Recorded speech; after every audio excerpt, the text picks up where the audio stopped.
What's going on, guys? This is Vince with vshred.com, and I got a 2-minute Tuesday for you. Gonna keep this one actually short. Been catching some heat from you guys in the comment section, but today I'm gonna show you one easy way to squat without knee pain. Alright, so like I said, today's video is going to be about squatting and about a simple fix to squat without knee pain. A lot of us, when we go down to squat, a lot of us don't squat because the day after or the couple days following your squats, you have knee pain.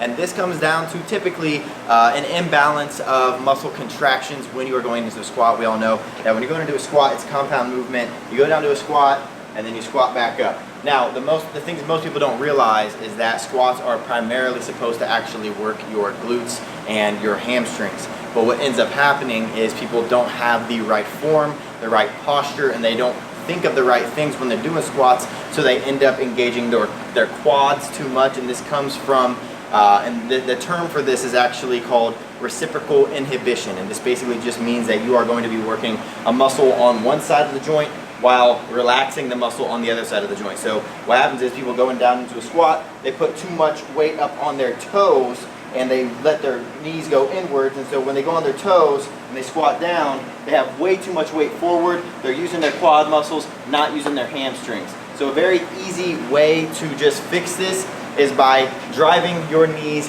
outward, because driving your knees outward, abducting your knees and just basically doing hip abductions, you know, that machine where you drive your knees outward, that is going to engage your glutes. It's a very simple way. I'll show you what I mean. Get under the squat bar.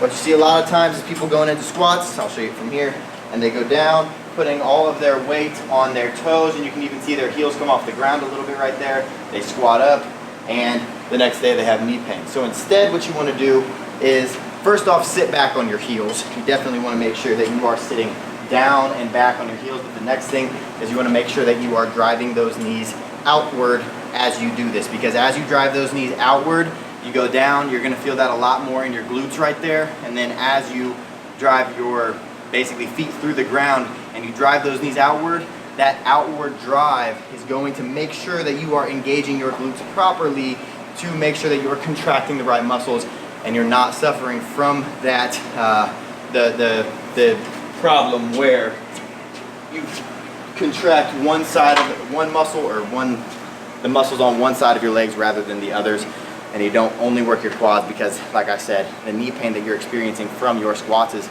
usually due to only working your quad muscles, not working the muscles on the back of your legs. So once you fix that, you're going to immediately stop putting so much pressure on the patella, which is normally what hurts, the little kneecap area in the front. You're going to stop putting pressure on that, and you're going to stop having knee pain from your squats. So try this out. Let me know what you guys think. If you're looking for more tips in the gym, tips in the kitchen, how to get in shape, I have a free body type quiz. It tells you the 3 most important things that you need to do to get in shape. And if you want to check that out, you can click the link in the description below. Other than that, make sure you're hitting the thumbs up, commenting anything below, and smashing that subscribe button. Other than that, thanks for watching, guys, and I'll see you in the next one.